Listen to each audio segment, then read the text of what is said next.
Howdy, folks. It's Howie Cat here, and we're going to look at a comic from this year. In fact, it's really recent. It just came out a few weeks ago. That's not normal for me. I'm usually reading something like Batman Damn that came out a year ago, or Red Sonja from 5 years ago, whatever.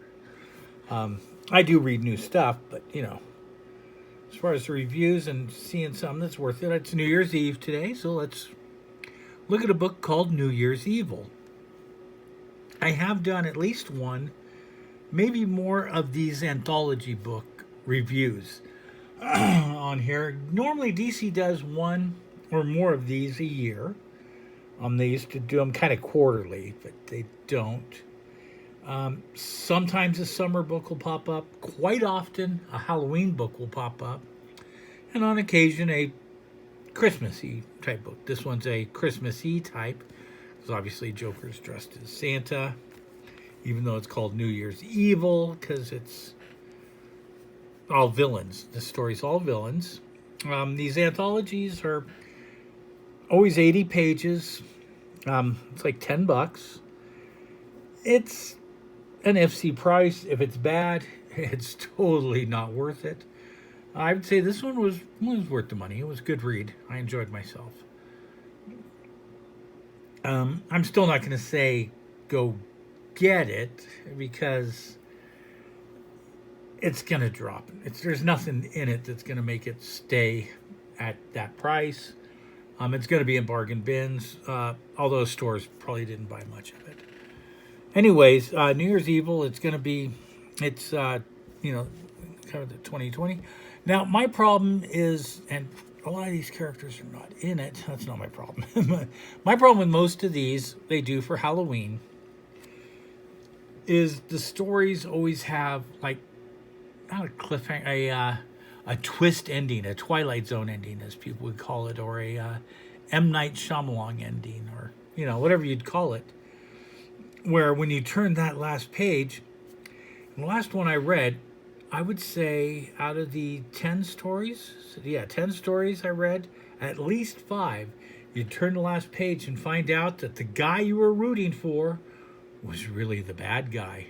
I'm like, okay, it's a fine twist, but you don't have to make every story a twist.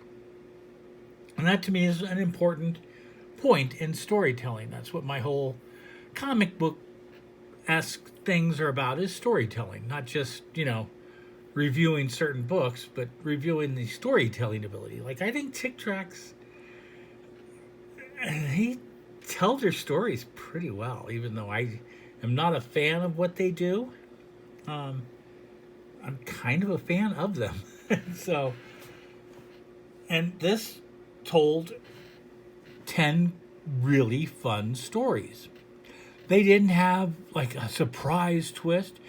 Thing is, a lot of people think if you learn the ending of a movie or a book or anything, it's been spoiled. But it really hasn't.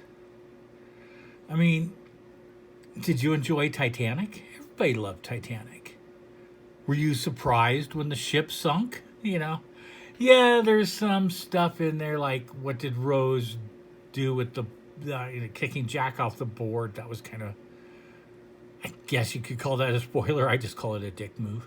But all in all, you enjoy the journey, and if all of a sudden the ending is not shocking, that doesn't mean it was bad.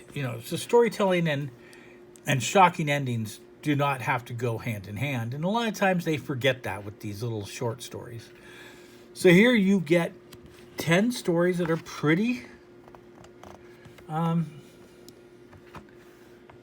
simple stories, really fun. You get a Joker story, a Toyman.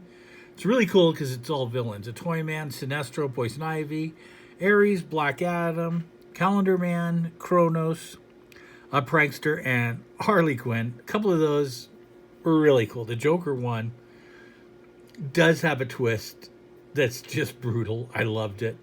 A couple of these were kind of simple.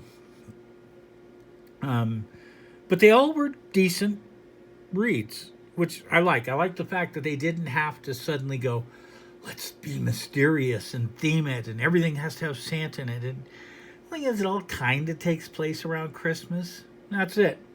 So I don't know. Do I give this a recommend? I don't give anything a recommend. It's your money. I enjoyed it. You know what I hate is recommending stuff to people and having them come back at me and saying, I hated that and it's your fault I got it. It's like, no, it's your fault you got it. I liked it. That's all I'm saying. I liked it. I liked it a lot. So, yeah, if this sounds interesting to you, maybe give it a try. But all in all, it's a New Year's Eve type of comic, which is interesting to me, and I had fun with it. So take that for what it is. Have a good one. And please like, subscribe. Please subscribe. Thanks. Bye, folks.